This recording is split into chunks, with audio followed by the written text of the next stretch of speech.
پرندے کی فریاد۔ آتا ہے یاد مجھ کو گزرا ہوا زمانہ، وہ باغ کی بہاریں، وہ سب کا چہچہانا۔ پرندہ کہہ رہا ہے کہ آج مجھے اپنا گزرا ہوا زمانہ یاد آ رہا ہے کہ سب کے ساتھ مل کر بہاروں کا مزہ لیتے تھے، سب مل کر گیت گاتے تھے۔ آزادیاں کہاں، وہ اب اپنے گھونسلے کی، اپنی خوشی سے آنا، اپنی خوشی سے جانا۔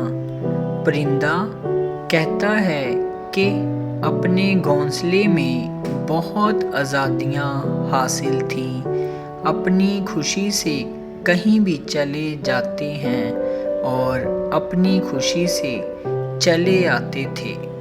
لگتی ہے چوٹ دل پر، آتا ہے یاد جس دم، شبنم کے آنسوؤں پر کلیوں کا مسکرانا۔ پرندہ کہتا ہے کہ جب وہ نظارہ یاد آتا ہے کہ بیچاری شبنم کے آنسوؤں پر کلیاں مسکراتی تھیں، تو اسی وقت میرے دل پر بہت چوٹ لگتی تھی۔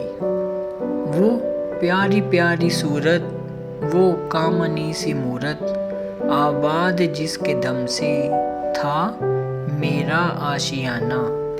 پرندہ کہتا ہے کہ وہ مجھے پیاری پیاری صورت یاد آتی ہے، جیسے کوئی کامنی سی مورت ہو، اس کے دم سے میرا آشیانہ آباد رہتا تھا۔ آتی نہیں صدائیں اس کی میرے قفس میں، ہوتی میری رہائی اے کاش میرے بس میں۔ پرندہ کہتا ہے کہ میں قید خانے میں قید ہوں، یہاں تک اس کی آواز نہیں آتی، مجھے وہ آوازیں سننے کی تمنا رہتی ہے۔ کاش کہ مجھ میں اتنی طاقت ہوتی کہ میں اس قید خانے سے آزاد ہو جاتا۔ کتنا بد نصیب ہوں میں، گھر کو ترس رہا ہوں، ساتھی تو ہے وطن میں قید میں پڑا ہوں۔ پرندہ کہتا ہے کہ میں بھی کتنا بد نصیب ہوں کہ گھر ہوتے ہوئے بھی گھر کو ترس رہا ہوں، میرے سبھی ساتھی وطن میں ہیں اور میں یہاں پنجرے میں قید ہوں۔ آئی بہار کلیاں پھولوں کی ہنس رہی ہے، میں اس اندھیرے گھر میں قسمت کو رو رہا ہوں۔ پرندہ کہتا ہے کہ اب بہار کا موسم آ گیا ہے اور پھولوں کی کلیاں مسکرا رہی ہیں اور میں بد نصیب اس اندھیرے قید خانے میں اپنی تصویر کو رو رہا ہوں۔ اس قید کا الہی دکھڑا کسے سناؤں، ڈر ہے یہی قفس میں غم سے مر نہ جاؤں۔ اے اللہ، میں اپنی اس قید خانے کی زندگی کا دکھ کسے سناؤں، مجھے یہ ڈر لگتا ہے کہ میں غم کے مارے یہیں مر نہ جاؤں گا۔ جب سے چمن چھٹا ہے یہ حال ہو گیا ہے، دل غم کو کھا رہا ہے، غم دل کو کھا رہا ہے۔ پرندہ کہتا ہے کہ میں جب سے چمن چھوڑ کے اس پنجرے میں آیا ہوں، میرا یہ حال ہو گیا ہے کہ دل اس قید کے غم کو برداشت کر رہا ہے اور قید خانے کا غم دل کو مایوس کرتا جاتا ہے۔ گانا اسے سمجھ کر خوش ہو نہ سننے والے، دکھے ہوئے دلوں کی فریاد یہ صدا ہے۔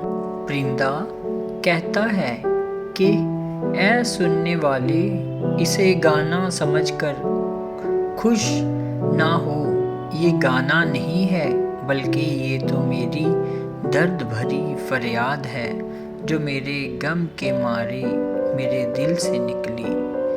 آزاد مجھ کو کر دے او قید کرنے والے، میں بے زباں ہوں قیدی کو چھوڑ کر دو والے۔ پرندہ آخری شعر میں کہتا ہے کہ اے مجھے قید کرنے والے، اب تو مجھے آزاد کر دے، دیکھ میں بے زبان پرندہ ہوں، مجھے آزاد کر کے میری دعا لے۔ شاعر نے اس نظم میں پرندے کی فریاد کو اپنا موضوع بنایا ہے، جو دراصل ایک تشبیہ ہے جو کہ علامہ کی شاعری کی پہچان ہے۔ یہ تشبیہ ایک انسان کی بھی ہو سکتی ہے جو دنیا کی قید میں پڑا ہوا ہے اور اس کی اصل منزل جنت ہے، جہاں سے وہ کبھی نکالا گیا تھا۔ نظم میں جو پرندے کو بہاروں کی یاد آتی ہے وہ دراصل جنت کی دلکش وادیاں اور بہاریں ہیں۔ دوسرے الفاظ میں ہم یہ کہہ سکتے ہیں کہ پرندہ یہاں اس قیدی کی طرح ہے جس کو کسی جرم میں قید کیا گیا ہو اور وہ گزرے زمانے کو یاد کرتا ہو اور آزادی کے انتظار میں ہو۔